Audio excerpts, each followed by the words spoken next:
Pendant des années, je me suis convaincu qu'elle était partie, je me disais qu'elle était perdue dans le temps, dans les étoiles, soumise aux forces cosmiques qui dictaient nos destins séparés. Yadeven managed to convince myself that it was what he wanted, but she found me. J'étais à moitié à travers une bouteille bon marché de whisky rélien lorsque les capteurs de mon vaisseau ont clignoté, signalant un léger dysfonctionnement. Je pensais que mon vaisseau, la vieille carcasse rouillée, un nom très affectueux, merci, était maintenu ensemble avec de la salive, du désespoir et des pièces de rechange provenant de ces endroits où l'on vendait des systèmes de support de vie d'occasion. Les dysfonctionnements des systèmes de support de vie n'étaient pas rares, mais alors, cela s'est reproduit. Cette fois, l'ensemble du panneau de contrôle s'est assombri pendant une demi-seconde avant de reprendre vie. Mon intelligence artificielle, un modèle bon marché préinstallé, a alors averti, entité non autorisée détectée. A feeling of unease washed over me. Permettez-moi maintenant d'aborder la question des voyages dans l'espace lointain. Lorsque votre vaisseau commence à émettre des avertissements inquiétants, deux possibilités se présentent généralement. En cas de dysfonctionnement technique, il est possible de dériver dans le vide jusqu'à ce qu'un récupérateur bienveillant, ou plus probablement un moins bienveillant, ne nettoie vos os. Si une personne est à bord, il est certain qu'elle n'est pas là pour vous offrir une accolade amicale. He immediately grabbed my blaster, a reliable plasma pistol that he had carefully hidden under the pilot's seat for this kind of situation. Lentement, je me suis levé, écoutant le silence. Aucun bip des consoles, aucun bourdonnement des systèmes artificiels du vaisseau, juste le silence. C'est à ce moment-là que je l'ai entendu, une voix douce, basse, avec cette tonalité aiguë qui faisait toujours battre mes pulsations. Votre bégaiement a toujours été facile à repérer, humain. Je me suis retourné rapidement en levant mon blaster, et là elle était, elle n'avait pas pris une ride. Her silver skin shimmered under the dim emergency light, and her long black hair floated slightly, if gravity hadn't yet decided whether it applied to her or not. Ses yeux violets brillants, tout aussi intenses que dans mon souvenir, étaient fixés sur les miens. Oh, c'était mauvais. Dis-je, ce qui, historiquement parlant, n'était pas ma réplique la plus forte. Elle s'approcha, aussi gracieuse que toujours, chacun de ses mouvements fluides, presque comme si elle faisait partie de l'air lui-même. Ses lèvres sourlèrent dans un sourire presque moqueur. Tu ne peux pas me quitter à nouveau. En effet, j'étais officiellement en difficulté. Veuillez redéfinir. En faisant un pas en arrière, elle arqua un sourcil parfait et exaspérant. Tu as disparu, dit-elle. Sans un mot, sans laisser de traces, sans même un au revoir. En ma défense, j'ai dit que les adieux sont gênants. Ses yeux ont brillé, oh là là, je devrais te tirer dessus sur place, a-t-elle dit. J'ai réussi à rire nerveusement. Tu sais, c'est ce que j'aime chez toi, tu apportes toujours une présence apaisante à n'importe quelle situation. Puis mon vaisseau a été secoué, le tas de ferraille n'était pas censé se secouer. J'ai trébuché en attrapant le premier poste de commande à portée de main alors que les alarmes se remettaient à hurler. Mon IA, aussi inutile que jamais, a annoncé, vaisseaux entrants détectés, hostiles, verrouillage imminent. Tu as amené des invités, ai-je crié par-dessus les sirènes hurlantes. Elle a eu l'audace de paraître indifférente. J'ai peut-être été suivie, tu l'as peut-être été. J'ai réprimé ma panique grandissante. Tu sais quoi? Gardons l'interrogatoire vie ou mort pour plus tard. J'ai trébuché vers le cockpit, mon cerveau passant en mode d'urgence, actionnant des interrupteurs, renforçant les boucliers, faisant tout et n'importe quoi pour nous empêcher de devenir de la poussière cosmique. Dehors, mon écran de visualisation s'est teinté de rouge alors que deux vaisseaux noirs et élégants traversaient le vide, des canons à plasma brillant d'une teinte de bleu extrêmement peu amicale. Oh super, ai-je murmuré, j'adore être une cible mouvante. Elle ne te veut pas, a-t-elle dit en s'installant sur le siège du copilote comme si elle en était la propriétaire. Ils me veulent, oui, eh bien, pardonne-moi si cette distinction ne me met pas exactement à l'aise. J'ai tiré sur les commandes, envoyant l'épave rouillée dans une plongée à vous retourner l'estomac. Les vaisseaux ennemis ont ajusté leurs lasers, les faisant glisser à travers le vide, frôlant à peine ma coque. As-tu un plan? Alors que je criais, elle esquissait un sourire. Tu ne vas pas mourir, n'est-ce pas, semblait être un plan assez solide à ce moment-là. Ses doigts dansaient sur mes commandes, contournant mes protocoles de sécurité en moins de 3 secondes, ce qui, franchement, semblait impoli. Elle activa ensuite l'hyperpropulsion. À peine avais-je eu le temps de crier « Attends » que tout explosa en lumière. Le vieux Rafio tangua violemment, l'hyperdrive, comment dire, n'était pas dans un état de fonctionnement optimal la dernière fois que j'avais essayé de l'utiliser. Il avait failli me plier en 3 dimensions différentes en même temps. Mon vaisseau trembla, vacilla comme s'il allait se disloquer, des panneaux clignotèrent, la gravité chancela. Je me préparais au pire, mais tout se figea soudainement. Lorsque j'ouvris les yeux, nous n'étions plus au milieu d'un combat en cours, mais à la dérive dans le vide, devant un système inconnu s'étendant devant nous. Je soufflai, eh bien, ça a marché. Elle se tourna vers moi, triomphante. Bien sûr que ça a marché. Je fis la moue. Premièrement, c'est impoli. Deuxièmement, tu as détourné mon vaisseau, failli nous vaporiser et activer mon hyperdrive extrêmement instable. Elle interrompit, j'ai sauvé ta vie, totalement imperturbable. Non, ne cherchons pas à embellir les choses. Tu as complètement perturbé ma soirée. As-tu la moindre idée de la difficulté de trouver un moment de tranquillité avec une bouteille de whisky dans l'espace profond? Elle inclina simplement la tête et ajouta, de rien. Je grognai en m'affaissant dans mon fauteuil, incrédule. Puis, me tournant vers elle, je la dévisageai avec méfiance. Pourquoi es-tu ici de toute façon? L'humour disparut de son visage, quelque chose changea dans son expression, quelque chose de presque vulnérable. J'ai besoin de ton aide, admit-elle. Je soupirai, bien sûr que tu en as besoin. Au loin, brillait une lueur lointaine d'inconnu. Des étoiles brûlaient dans l'obscurité et c'est ainsi que j'ai su que j'étais à nouveau en difficulté. Je n'étais pas techniquement en train de paniquer, car paniquer impliquait que j'avais perdu le contrôle de la situation. Certes, mon vaisseau venait d'être détourné par une femme censée être perdue dans les profondeurs de l'espace, nous étions poursuivis par des ennemis inconnus et je n'avais aucune idée de notre destination suite au saut en hyperespace. Cependant, je gardais mon whisky, malheureusement en train de flotter au-dessus de moi dans un arc de gravité zéro parfait, grâce à l'arrivée soudaine et entièrement imprévue de mon vaisseau dans le système stellaire. Génial, marmonnai-je, j'ai perdu une boisson parfaite et le contrôle de ma vie dans la même fenêtre de 10 minutes. Nouveau record. Les systèmes de la vieille carcasse rouillée reprirent vie progressivement alors que la gravité artificielle se rétablissait lentement. Mon verre de whisky retomba vers moi et j'essayai de le saisir, mais elle le prit dans les airs avec une vitesse inhumaine, inspectant la bouteille. Les sourcils argentés se sont arqués alors que je buvais encore du whisky rélien. Crossing my arms, I wondered what he could say, some abidayard. Elle m'a regardé avec une expression de connivence, ce qui m'a clairement fait froncer les sourcils en lui arrachant la bouteille des mains. D'accord, assez de regards cryptiques et d'entrées dramatiques. De quoi as-tu besoin exactement de mon aide? Parce que la dernière fois que j'ai vérifié, tu étais parfaitement capable de te débrouiller sans m'entraîner dans des absurdités intergalactiques, ai-je dit. Elle a expiré en s'appuyant contre la console du copilote, comme si elle avait tout à fait le droit d'être là, ce qui, soit dit en passant, n'était pas le cas. J'allais bien, a-t-elle admis, jusqu'à ce qu'il me retrouve. Je me suis plaint en demandant plus de détails. En effet, j'ai accumulé de nombreux ennemis au fil des ans et j'aimerais savoir s'il s'agit d'un chasseur de primes, d'un syndicat du crime ou d'un comptable spatial en colère essayant de recouvrer une dette. Elle a esquissé un sourire en me demandant si je n'avais toujours pas remboursé mon vaisseau, soulignant ainsi que ce vaisseau représentait un choix de vie. En réponse, son sourire s'approfondit, reflétant un mode de vie de fuite. Je lui ai fait remarquer que c'est une observation injustement précise et que je ne l'apprécie pas.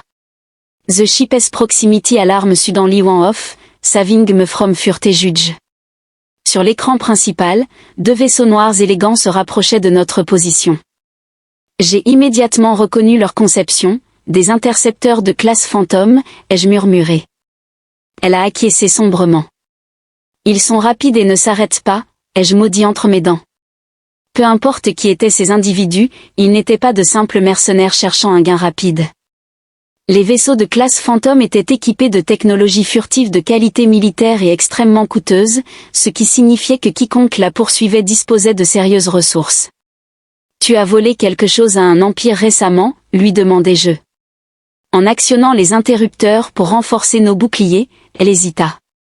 Oh, allez, tu aurais pu me prévenir un peu avant de me traîner dans une poursuite spatiale à plein régime, grognai-je. Il n'était pas censé me retrouver si rapidement, dit-elle. J'avais besoin d'un endroit où disparaître, ton vaisseau semblait être une option logique. Super, ravi d'être le choix logique pour des fugitifs dangereux, ironisai-je. Les navires entrants se sont verrouillés sur nous, le système de ciblage a émis un bip. Je déteste ce son. I murmure det a plasma salvo was crossing the void, narrowly missing gorul. I manipulated the control, sending the rusted wreck into a role that I really didn't appreciate. Mon estomac se tordit et ma bouteille de whisky à moitié pleine s'envola à nouveau. Tu continues à voler comme un idiot imprudent, dit-elle en agrippant la console. Je lui lançai un regard noir. Tu veux piloter? Absolument pas, c'est bien ce que je pensais. Un autre sursaut de plasma a rugi près de nous, assez proche pour que les boucliers thermiques du vaisseau s'embrasent en signe de protestation. Mon intelligence artificielle n'a pas du tout été utile, me mettant en garde contre une compromission de l'intégrité de la coque et recommandant des manœuvres d'évitement. Je grincerai des dents. Quelle suggestion fantastique de la part du ventilateur. Peut-être que je devrais simplement m'éjecter dans l'espace pendant que j'y suis, dit-elle en fronçant les sourcils. Votre IA a des paramètres de sarcasme? Non, c'est juste que je suis un peu stressée en ce moment, dit-elle en tapotant rapidement sur la console du vaisseau. Nous n'avons pas suffisamment de puissance de feu pour les affronter de front. Je le sais. Alors fais quelque chose d'astucieux, dis-je en souriant malgré moi. Oh, ça, je sais le faire, dis-je en tirant brusquement sur la manette des gaz, coupant complètement nos moteurs.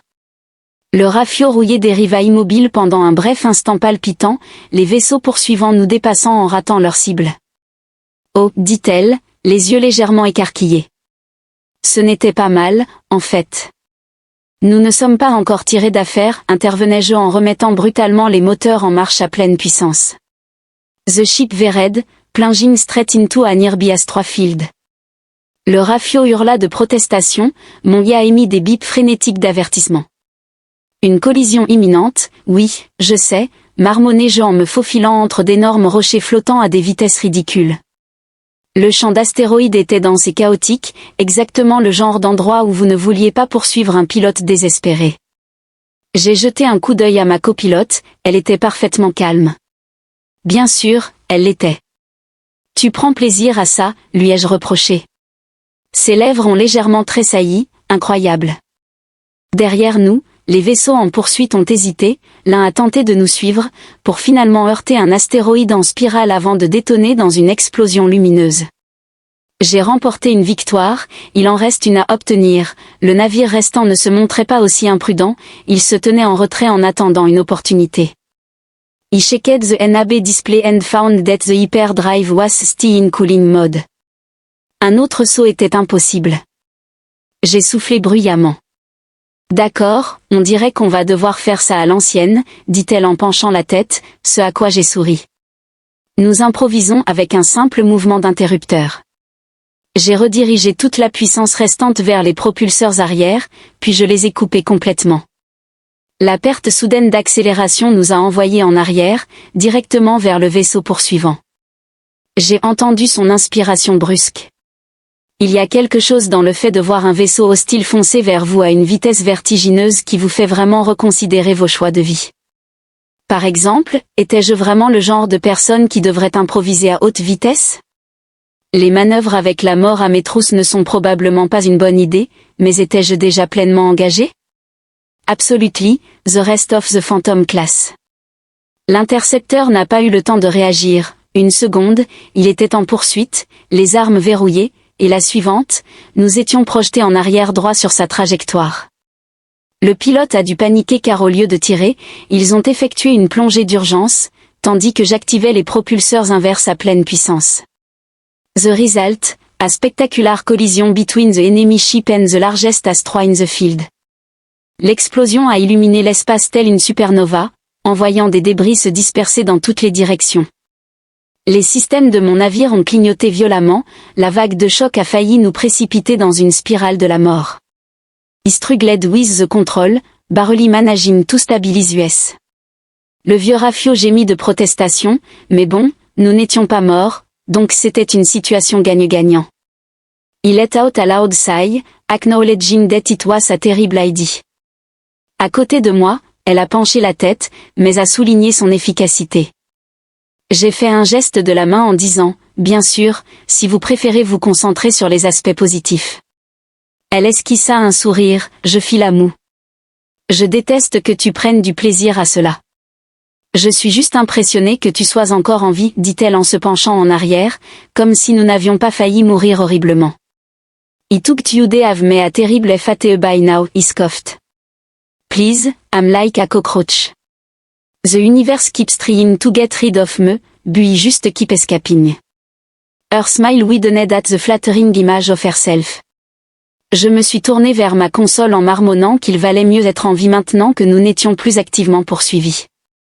I finally had the chance to check our system, and the news was not good, the shields were down, the engines barely functional, and my hyperdrive was still cooling down after ETS last recluse. Fantastique, ai-je soupiré en passant une main dans mes cheveux. Bon, nous avons besoin d'un endroit pour atterrir, un endroit où nous cacher, faire des réparations, et j'ai jeté un coup d'œil à sa silhouette pour comprendre pourquoi diable je venais de risquer ma vie pour elle. Son expression a vacillé juste un instant, mais cela a suffi pour que je réalise quelque chose, elle était vraiment inquiète, ce qui était nouveau. Je me suis alors appuyée en arrière en croisant les bras. Bon, lâche le morceau. Elle hésita avant de demander, qui sont ces individus et pourquoi veulent-ils ta mort, à quoi je soupirai. Une seule fois, pouvons-nous éviter tout ce mystère cryptique alien et passer directement à la partie où je regrette d'être impliquée, elle soupira. J'ai volé quelque chose, j'ai fermé les yeux. Of course you did. Ce n'était pas censé être un gros problème, elle continua. Juste un fichier de données, mais il s'est avéré qu'il était important. Défini important, elle pinça les lèvres. Il pourrait contenir des informations classifiées sur une organisation puissante et hautement secrète qui aimerait beaucoup m'effacer de l'existence. I opened my eyes and stared at her. Tu as vraiment enterré l'essentiel là. Je ne voulais pas te submerger. Oh bien sûr, oui, c'était très attentionné de ta part. J'ai vomi.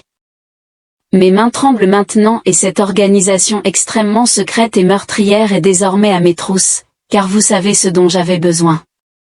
La conductrice de la voiture de fuite, la personne servant de diversion, quelqu'un pour mourir à votre place, elle fronça les sourcils.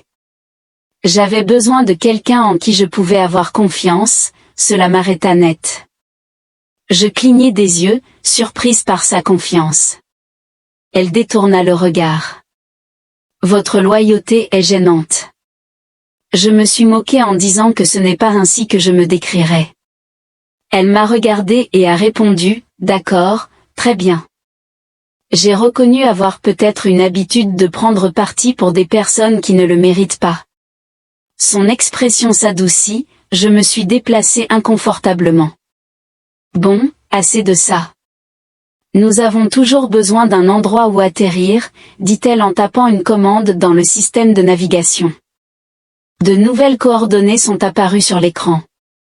Je fronçai les sourcils. Qu'est-ce que c'est? Une planète? Oui, j'avais deviné.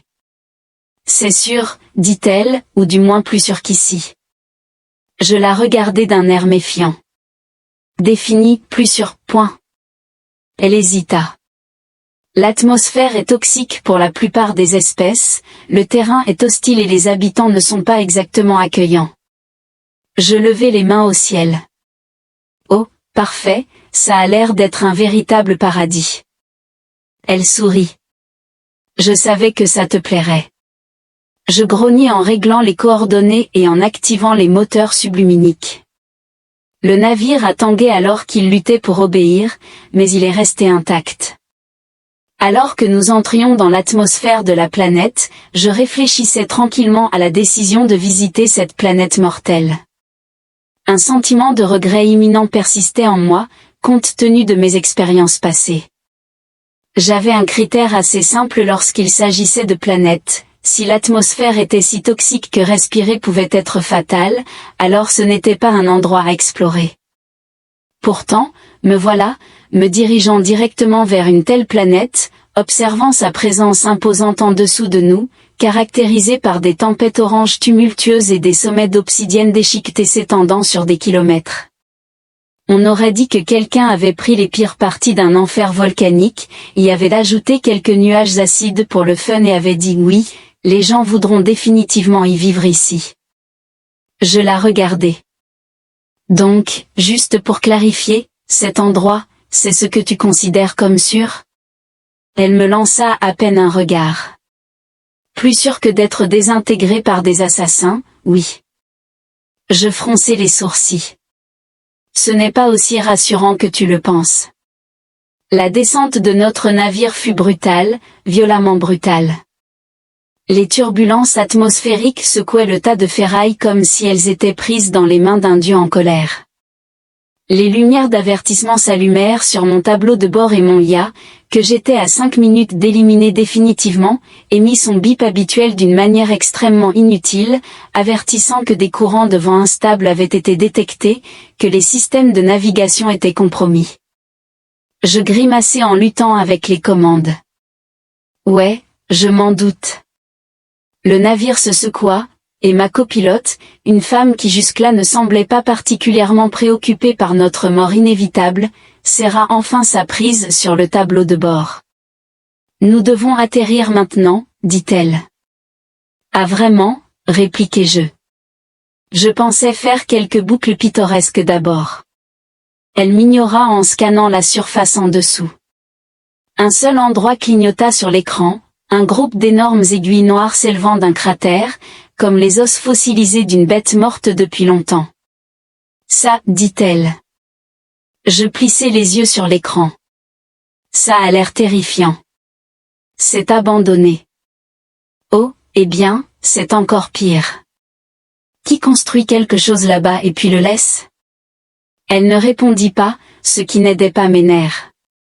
N'ayant pas d'autres options, j'orientai le navire vers les imposantes aiguilles. La tempête faisait rage, nous pilonnant avec des vents coupants et des éclats statiques qui faisaient clignoter violemment chaque écran de mon tableau de bord. Le tas de ferraille grogna sous la pression. Je jure que si on survit à ça. Je marmonnai. Je m'achète un nouveau vaisseau, ajoutai-je. Elle me lança un regard en biais. Tu n'as pas les crédits. Ça n'a rien à voir avec ça. Au dernier moment, je coupa les moteurs, nous laissant tomber les 100 derniers mètres comme une pierre. Le sol s'approchait trop vite avant que je n'active les propulseurs d'urgence, et le vaisseau s'arrêta presque verticalement avec un bruit très fort. Nous avons atterri, enfin. Le navire glissa sur le côté pendant environ 20 mètres, soulevant de la poussière noire et des morceaux d'obsidienne avant de s'arrêter enfin, contre une des aiguilles. Le silence. Un seul panneau détaché tomba du plafond et s'écrasa sur le sol. Je grognai. Je déteste déjà cette planète. À l'intérieur des aiguilles abandonnées, sortir semblait être une expérience d'un autre univers. L'air scintillait étrangement, lourd d'énergie statique. Bien que nos combinaisons nous protégeaient de tout élément désagréable susceptible de faire fondre nos poumons, le sol sous mes bottes était anormalement lisse, trop poli pour avoir été façonné par la nature. Les aiguilles s'étiraient au-dessus de nous, impossiblement grandes, leur surface gravée de symboles anciens illisibles. J'ai sifflé devant les ruines extraterrestres. La civilisation perdue hantée par des fantômes, la forteresse. Elle m'a lancé un regard. Tu n'es pas loin. Attends, quelle partie? Elle ne répondit pas, déjà en train de se diriger vers l'entrée. Je me suis dépêché de la suivre. D'accord, sérieusement, tu m'as traîné à travers la galaxie, failli me faire tuer, et maintenant on entre simplement de manière décontractée dans une ruine spatiale abandonnée, me suis-je plaint. Tu me dois tellement de boissons après ça. L'entrée était une arche béante, sombre et silencieuse.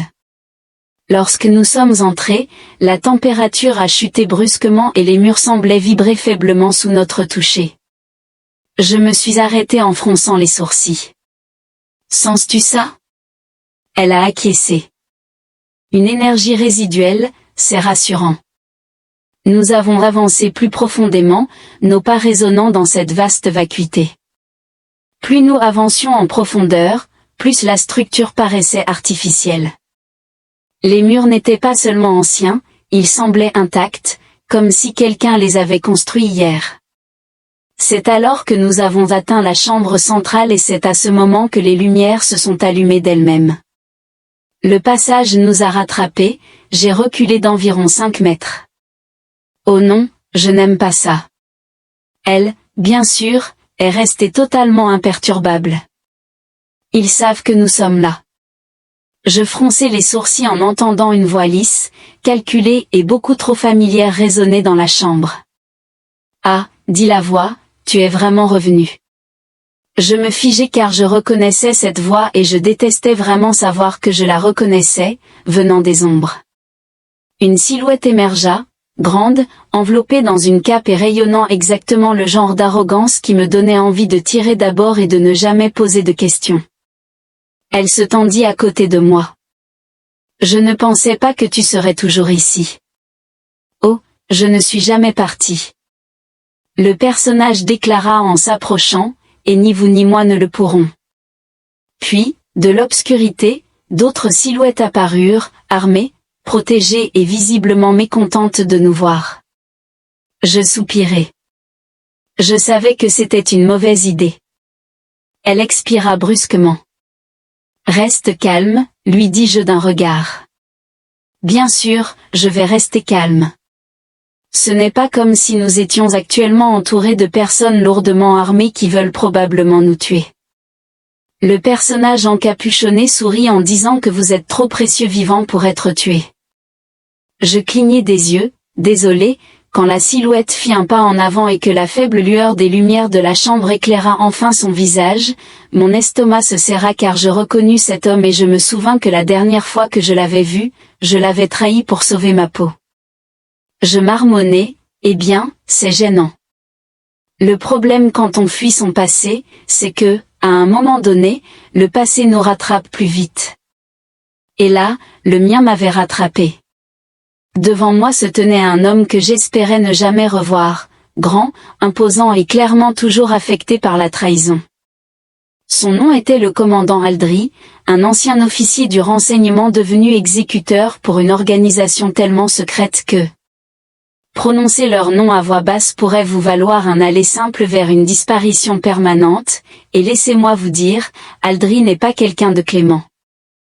Eh bien, dit-il en s'approchant, de toutes les personnes de la galaxie, je ne m'attendais jamais à ce que tu reviennes dans mon emprise.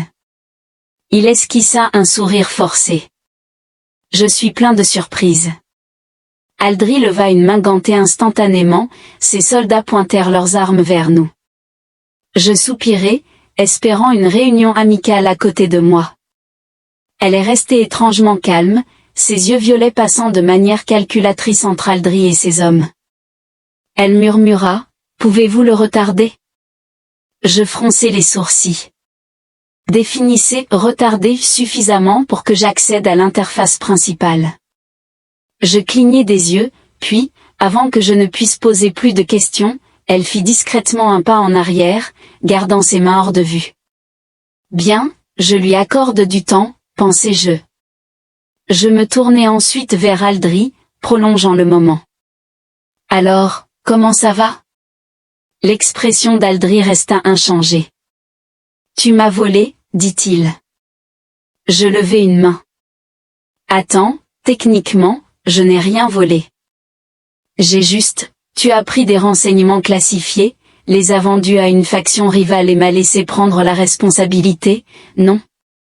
Eh bien, techniquement, cela constitue un vol, répondit Aldry, sa mâchoire serrée. Tu as détruit ma carrière. Je fis une grimace. Je m'excuse pour cela, ses yeux se sont assombris, ce n'était pas suffisant. Les gardes firent un pas en avant. Il est temps de gagner du temps plus efficacement. J'ai applaudi des mains en disant que je pense que nous nous concentrons trop sur le passé. Parlons du présent, par exemple, pourquoi es-tu ici? Aldri sourit en disant. Ne voudrais-tu pas le savoir, en réalité?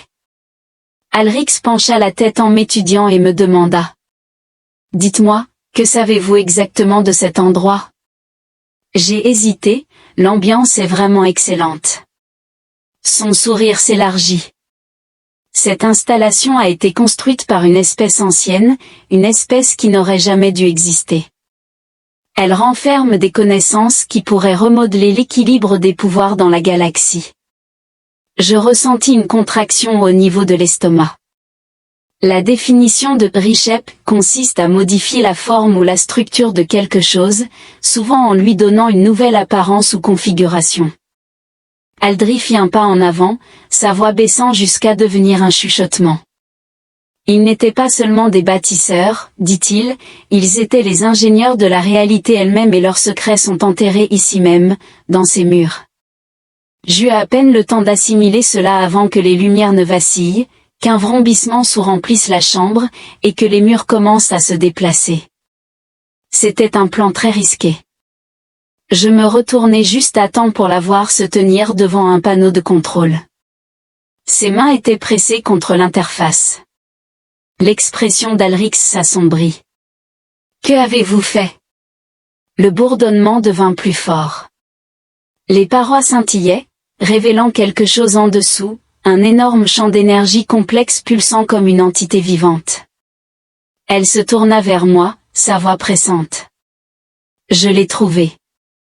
Alrix se figea, ses hommes hésitèrent. Je pointai la structure énergétique brillante et potentiellement dangereuse, trouvée. Elle ne détourna pas le regard de moi. Un moyen de mettre fin à tout cela. Les yeux d'Alrix se rétrécirent. Éloignez-vous de l'interface. Elle ne bougea pas. Je clignai des yeux. Et? Je suppose que vous avez un plan? Elle acquiesça pendant qu'Alrix dégainait son arme. Elle répliqua avec un sourire narquois. Tu ne sais pas ce que tu fais. Puis, elle ajouta avec assurance. Je sais suffisamment. Enfin, elle enfonça la commande finale. À cet instant, la chambre entière fut submergée par une lumière éclatante, le sol trembla violemment et une force invisible déchira l'air, projetant violemment en arrière les hommes d'Alrix. Je peinais à rester debout, mais j'adore quand la technologie ancienne devient nucléaire. Aldri trébucha mais se reprit rapidement. Ces hommes n'eurent pas autant de chance. Elle se tourna vers moi. Nous devons partir maintenant. J'acquiesçai vivement. Oui, j'aimerais beaucoup le faire. Cependant, Aldri n'était pas prêt à abandonner. Arrêtez-les. Ces hommes essayèrent, mais l'installation avait d'autres projets. Les murs se déplaçaient, bloquant les voies de passage, l'air crépitait d'une énergie brute, toute la structure se réveillait. Aldri maudit en retournant son arme contre elle. J'ai réagi sans réfléchir, attrapant l'objet le plus proche, un morceau lâche de débris anciens, que j'ai lancé sur sa tête. Il l'a atteint. En plein visage, Aldri s'est effondré violemment. J'ai cligné des yeux. Ouh, ça a réellement fonctionné, me suis-je dit. Elle a attrapé mon poignet. Dépêchons-nous, bougeons, a-t-elle dit. Nous avons couru en évitant les débris qui s'effondraient, en sautant par-dessus les soldats tombés, jusqu'à atteindre la sortie. Juste au moment où nous sommes arrivés à mon vaisseau, l'installation derrière nous a commencé à s'effondrer vers l'intérieur, se repliant sur elle-même comme une étoile mourante. Aldri était introuvable. Je n'ai pas attendu pour savoir s'il s'en était sorti. J'ai enclenché les moteurs en surmultiplié et nous avons décollé dans le ciel, laissant les ruines mourantes derrière nous. Après le silence qui a suivi, dans le cockpit, nous étions en vie, d'une manière ou d'une autre. J'ai soufflé bruyamment en me frottant le visage. Bon sang, South, c'était un plan terrible. Elle s'est penchée en arrière, satisfaite mais efficace. J'ai gémi, je déteste ça. Tu as raison, sourit-elle légèrement, tu détestes toujours quand j'ai raison. J'ai soupiré en secouant la tête. Alors, qu'as-tu réellement fait là-bas? Elle a regardé le paysage à l'extérieur, les étoiles s'étendant à l'infini. Elle déclara doucement. Au-delà de nous, j'ai effacé les données, la technologie, tout ce qu'Aldry voulait. Je fronçai les sourcils. Parti, juste comme ça? Elle hocha la tête. Certains savoirs sont trop dangereux pour exister. Sa réalisation m'atteignit. Tu as planifié cela dès le début, n'est-ce pas? Ses yeux violets rencontrèrent les miens. Je t'avais dit que j'avais besoin de quelqu'un en qui avoir confiance. Je reniflai. Bien sûr, parce que je suis tellement digne de confiance. Elle pencha la tête. Tu le es pour moi. Et c'est ainsi que mon estomac fit quelque chose de stupide. Tu vas causer ma perte, expirai-je. Elle esquissa un sourire narquois. Probablement. Je la fixai pendant un long moment, puis en secouant la tête, je tendis la main vers mon whisky. Je pris une gorgée lente et, contre toute logique, contre chaque instinct que j'avais, je souris.